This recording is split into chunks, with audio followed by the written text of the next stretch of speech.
3 વાગ્યાની આસપાસનો સમય છે. ત્યારના 11 વાગ્યાના કાર્યક્રમ ચાલુ છે અને આવ્યા ત્યારની એકદમ ધૂમધકતો તાપ અને હાલ પણ વરસાદ, તેમ છતાં અહીં જે બેસેલા તમામ આદિવાસીઓ માટે એકવાર જોરદાર તાળીઓનો ગડગડાટ થઈ જાય. આજે તમે જ અસલી આદિવાસીઓ છો કે જે લોકો આવું નહીં ચાલે. આદિવાસી તો આટલા તડકામાં અને આટલી અત્યારે વરસાદમાં સિંહની છાતી ઠોકીને બેસેલા બધા આદિવાસીઓ અને તમારો અવાજ નહીં સંભળાય તો બિલકુલ નહીં ચાલે. તમામને વિનંતી કે હાથ ઊંચા કરીને આપણી વિધાનસભા અને ગુજરાત રાજ્યના છેવાડા સુધી ઉમરગામથી અંબાજી સુધી આપણો અવાજ જોવો જોઈએ. ભલે સંખ્યા ઓછી છે પણ જેટલા બેઠા છે ને એ સિંહ ને સિંહણો છે, તો પોતાની તાકાત બતાવીને તમામને વિનંતી કે એકવાર હાથ ઊંચો કરીને જય આદિવાસી. પાછળ વાળા કોઈનો હાથ દુખતો હોય તો ઇન્જેક્શન પણ તૈયાર જ છે. સર્જન છું, ડોક્ટર છું, તો ઇન્જેક્શન પણ આપી દઈશ. પણ પોતાનો હાથ ઊંચો કરીને ગર્વથી જય આદિવાસી, જય જય આદિવાસી. આજે અત્યારે પણ આટલા વરસના વરસાદમાં જેટલા બેઠા છે ને પોતાના માટે એકવાર જોરદાર તાળીઓનો ગડગડાટ થઈ જાય. અને અહીં ઉપસ્થિત જે મહાનુભાવો છે, મંચસ્થ મહાનુભાવો, આજના કાર્યક્રમના મુખ્ય કન્વીનર વીએમ પારગી સાહેબ અને ડોક્ટર પ્રદીપભાઈ ગરાસિયા સાહેબ તેમજ ચૈતરભાઈ વસાવા તેમજ તુષારભાઈ ચૌધરી સહિત તમામ જે મહાનુભાવો છે એ લોકોને એકવાર જોરદાર તાળીઓનો ગડગડાટ થઈ જાય. અને અત્યારે જે આયોજકો છે એ લોકોને કેમ ભૂલીએ આપણે, તમામ માટે એકવાર જોરદાર તાળીઓનો ગડગડાટ થઈ જાય. અત્યારે આજે મને વિષય આપવામાં આવેલો હતો કે વ્યસન મુક્તિ પણ હાસ્યાસ્પદ વાત છે, હાસ્યાસ્પદ વિષય છે. ગુજરાતમાં વર્ષોથી વ્યસન મુક્તિ છે, પણ વ્યસન મુક્તિ જેવું કહી રહ્યું છે એવું કેટલા જણા કહે છે? શું કેવું છે આપનું? વ્યસન મુક્તિ છે ગુજરાતમાં? અત્યારે જ એમાં વિશ્વ આદિવાસી અધિકારના 2 દિવસ પહેલા ગુજરાત સરકારે સરસ મજાનો પરિપત્ર આપ્યો કે 1 લાખથી ઓછાનો દારૂ હશે અને 200 રૂપિયા લીટર દેશી દારૂ, એટલે કે 500 લીટર કરતા ઓછો દારૂ પકડાશે ને તો પોલીસ પર કોઈ કાર્યવાહી નહીં થાય. આથી સેટિંગ કરવા વાળાને ખુલ્લી છૂટ મળી ગઈ. તો એના કરતા એક કામ જ કરો ને, દારૂબંધી કાયદોને શું કામ રાખેલું? ખાલી પીવા વાળાઓને તકલીફ, બાકી વેચવા વાળાને, સેટિંગ કરવા વાળાને કોઈ તકલીફ નહીં. આપણો આદિવાસી સમાજ જે છે, જે ખૂબ જ જનૂની અને ખૂબ જ એક લડાયક સમાજ હતો. આપણને એવું શીખવાડવામાં આવેલું કે આઝાદીનો સ્વતંત્ર સંગ્રામનો પ્રથમ બળવો 1857માં થયેલો, પણ તદ્દન ખોટી વાત. તે પહેલા તો આપણા આદિવાસી સમાજે સાંથાલનો મૂળ સત્યાગ્રહ હોય કે બીજા અન્ય સત્યાગ્રહ 9 જેટલા આંદોલનો કરીને અંગ્રેજોને નાકે દમ લાવી દીધો. અને 1875માં તો આપણને અનુસૂચિત 5 અને 6 ઘણા બધા વિસ્તારોને લાગી પડી ગયેલી અને અંગ્રેજોએ કહેવું પડ્યું, ભાઈ આદિવાસીઓ તમે અમારા વિસ્તારમાં નહીં આવો અને અમે તમારા વિસ્તારમાં નહીં આવો. એટલે આપણા અમુક પ્રદેશો તો 4ના આઝાદ થઈ ગયેલા હતા.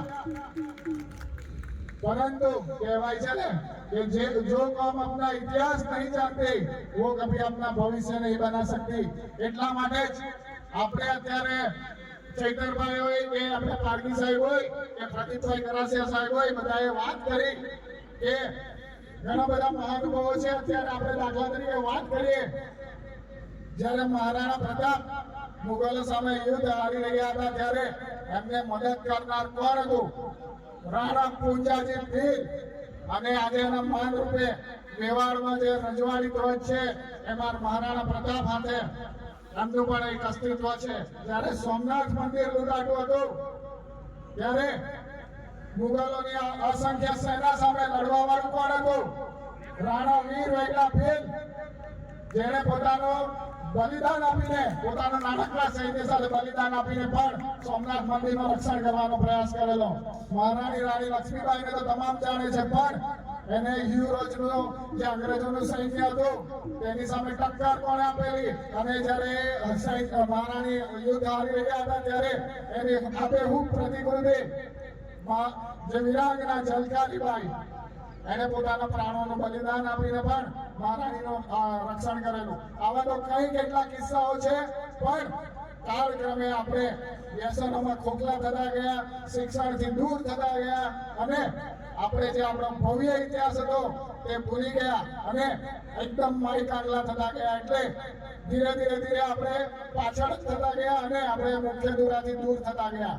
પણ હવે આપણે જન્મથી લઈને મરણથી લઈને આપણા લગ્ન વિધિ કોઈ પણ વિધિ હોય તો આદિવાસી સમાજની વિધિ પ્રમાણે આપણા જન્મ સમયે પાંચિકાની વિધિ થતી હતી અને મરણ સમયે દિહાડો થતો હતો. તે ભૂલી ગયા અને અત્યારે લગ્ન પણ આપણા જે વડીલો હતી મહિલાઓ તે લોકો કરતા હતા. અને આપણા માટે ગર્વની વાત છે કે અન્ય દરેક સમાજમાં મહિલાઓનું પ્રમાણ ઓછું છે, પણ આપણા આદિવાસી સમાજ એકમાત્ર એવો છે કે જેમાં પુરુષો કરતા 10,000 પુરુષે મહિલાઓની સંખ્યા વધારે છે. એના માટે એકવાર જોરદાર તાળીઓનો ગણગણાટ થઈ જાય. એવી તો ઘણી બધી વાતો કરવી છે, પરંતુ વક્તાઓ પણ ઘણા છે, સમય પણ ઘણો થયો છે, કૃતિઓ પણ ઘણી છે અને આપણા વિસ્તારોમાં જે આરોગ્યનું નબળું પ્રમાણ છે તે પણ ચિંતાનો વિષય છે. અત્યારના યુવાનો જે પબજી સબજી રમવામાં પોતાનો સમય વેડફી રહ્યા છે.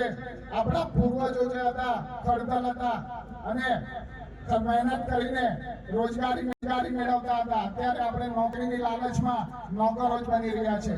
તો તમામને વિનંતી કે પોતાની સંસ્કૃતિ જાળવી રાખે, પોતાના રીત રિવાજોનું પાલન કરે અને પોતાના મહાનુભાવોને યાદ કરે અને અત્યારે જે આપણા સમાજના આગેવાનોએ જે રાહ ચીંધી છે તે દિશામાં આપણે આગળ પ્રયાસ કરીએ. વધુ ન કહેતા આ ભાઈએ બહાર આવી અને જે મર્દની જેમ છાતી ઠોકીને આજના યુવાનોને લડવા જણાવું છું, કારણ કે અન્યાય સામે લડતા ઘણા બધા મહાનુભાવો છે જેલમાં ગયા છે. અંગ્રેજોની સામે લડતા ગાંધીજી હોય કે સરદાર વલ્લભભાઈ હોય કે બિરસા મુંડાજી હોય કે તાત્યા મામા પીર હોય, દરેકે સજા ભોગવી છે. અને અત્યારે પણ હાલ ચૈતરભાઈ 37 દિવસ જેલમાં, યુવરાજભાઈ પણ જેલમાં જઈ આવ્યા છે અને હું પણ 70 દિવસ જેલમાં જઈ આવ્યો છે, તો પણ હજુ મારું મનોબળ તૂટ્યું નથી અને અકબંધ છે.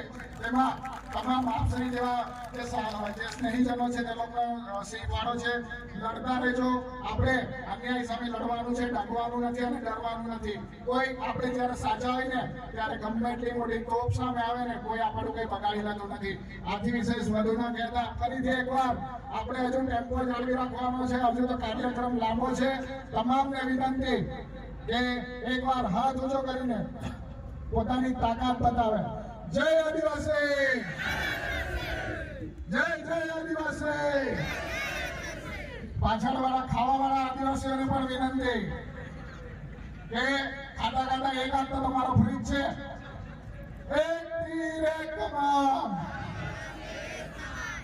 જય આદિવાસી. ખૂબ ખૂબ આભાર. જોહાર.